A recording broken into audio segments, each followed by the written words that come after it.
चर्चा में आज उस दो युवा सट्टेबाजों की कारस्तानी जो भिलाई से दुबई तक के सफर को न केवल तय किया बल्कि गलत ढंग से अकूत संपत्ति को कमाया और तो और अपने शादी को यादगार बनाने के लिए उसने 2 अरब रुपए पानी की तरह बहाया। यही नहीं, घरातियों और बारातियों को ले जाने के लिए इसने प्राइवेट जेट विमान का प्रयोग किया। तो समझा जा सकता है कि आखिर इस शादी की फिजा क्या रही होगी।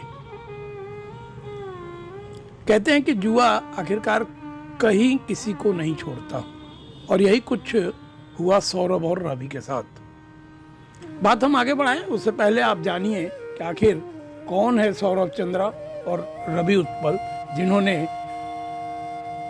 सट्टेबाजी की दुनिया में न केवल अपना नाम कमाया बल्कि ब्लैकलिस्टेड होते हुए भी 2 अरब जैसे बड़ी संपत्ति को पानी की तरह बहाकर तमाम बॉलीवुड के लोगों को अपने यहाँ बुलाया। आइए जानते हैं कि सौरभ और चंद्रा की कहानी। कहानी का मुख्य किरदार सौरभ चंद्राकर है, जो छत्तीसगढ़ के भिलाई शहर का रहने वाला है। उसके पिता रमेश चंद्राकर नगर निगम के एक पंप पे ऑपरेटर का काम करते थे। सौरभ चंद्रा अपनी घर गृहस्थी चलाने के लिए वहीं उसी शहर में जूस की दुकान चलाया करता था। सौरभ की दोस्ती वहीं पास के टायर चलाने वाले एक रवि उत्पल से हुआ था, जो उन दिनों ऑनलाइन सट्टेबाजी के ऐप पर दांव लगाया करता था और लगभग 10 से 15 लाख रुपए हार भी चुका था। सौरभ चंद्राकर और रवि उत्पल ये दोनों अच्छे दोस्त थे। सौरभ भी रवि के कहने पे लगभग 10 लाख रुपए सट्टेबाजी में लगाया था, जो उसे गंवाना पड़ा था। खैर, समय बढ़ता गया। सट्टेबाज के जो सिंडिकेट थे उन्होंने वसूली का दबाव बढ़ाया, लिहाजा उत्पल भिलाई से दुबई की ओर निकल पड़ा, या ये कहे कि वहाँ से वो भाग निकला।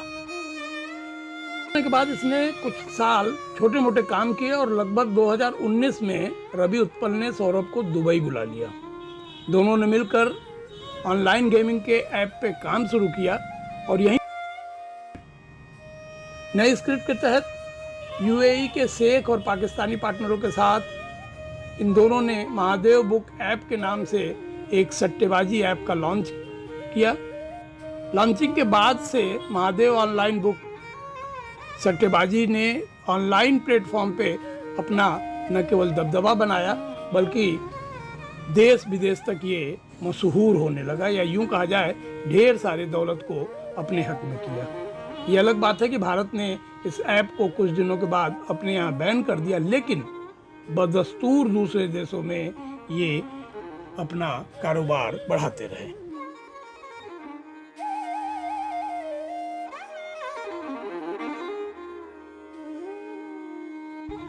भिलाई जैसे छोटे शहर से दुबई पहुंचा सौरभ और उसका दोस्त या उसका पार्टनर उत्पल अब ऑनलाइन सट्टेबाजी में अपना साम्राज्य बना चुके थे।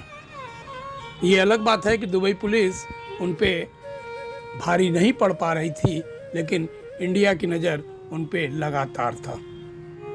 अब 2023 फरवरी का समय आता है, मौका होता है सौरभ के शादी का। इसने अपनी शादी में 200 करोड़ रुपए कैश खर्च किए।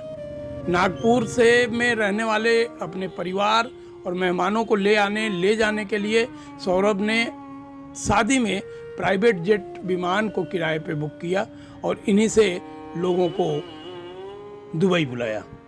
शादी के फंक्शन में परफॉर्म करने के लिए बॉलीवुड के actress Sunny Leone, actor Tiger Shroff, singer Neha Kakkar, Vishal Bhardwaj जैसे अनगिनत सेलिब्रिटियों को न केवल बुलाया बल्कि उन पर जमकर पैसा उड़ाया। सेलिब्रिटियों ने भाग लिया तो ये नाम आतिफ असरफ, राहत फ़तेह अली खां, अली असगर, विशाल ददलानी, टाइगर श्रॉफ, नेहा कक्कड़, अली और राम, भारती सिंह, सनी नियोली, भाग्यश्री, पुलकित, कृति खरबंदा, नुसरत भरूचा, कृष्णा अभिषेक और सुखबिंदर सिंह जैसे गायकों की न केवल लंबी फहरिस्त थी बल्कि लोगों ने वहाँ खूब थिरका। शादी अब ईडी के नज़र में था और इन्होंने अपनी प्रारंभिक जांच की शुरुआत की। पता चला कि छत्तीसगढ़ के भिलाई में रहने वाले चंद्राकर और रवि उत्पल महादेव ऑनलाइन बुक का मुख्य प्रमोटर है। ईडी ने अपनी हालिया कार्रवाई में महादेव बुक ऐप की मनी लॉन्ड्रिंग ऑपरेशन में शामिल दूसरे प्रमुख खिलाड़ियों की पहचान की। ईडी ने पिछले महीने छत्तीसगढ़ के इन सट्टेबाजी सिंडिकेट में शामिल 4 आरोपियों को गिरफ्तार भी किया। एजेंसी के मुताबिक ये लोग सरकारी अधिकारियों को प्रोटेक्शन मनी या ये कहा जाए कि रिश्वत दिया करते थे और अपने काम को आगे बढ़ाया करते थे। यदि कार्रवाई की बात की जाए तो अब तक रायपुर, भोपाल, मुंबई और कोलकाता में 39 जगहों पर सर्च ऑपरेशन चला गया। 117 करोड़ की संपत्ति को जब्त की गई। एजेंसी के 2 सरगनाओं चंद्राकर और उत्पाकड़ के खिलाफ कार्रवाई करते हुए रायपुर के स्पेशल कोर्ट PMLA में दोनों संदिग्ध के खिलाफ रेड कॉर्नर नोटिस जारी करने के साथ ही साथ गैर जमानती वारंट भी जारी किया गया।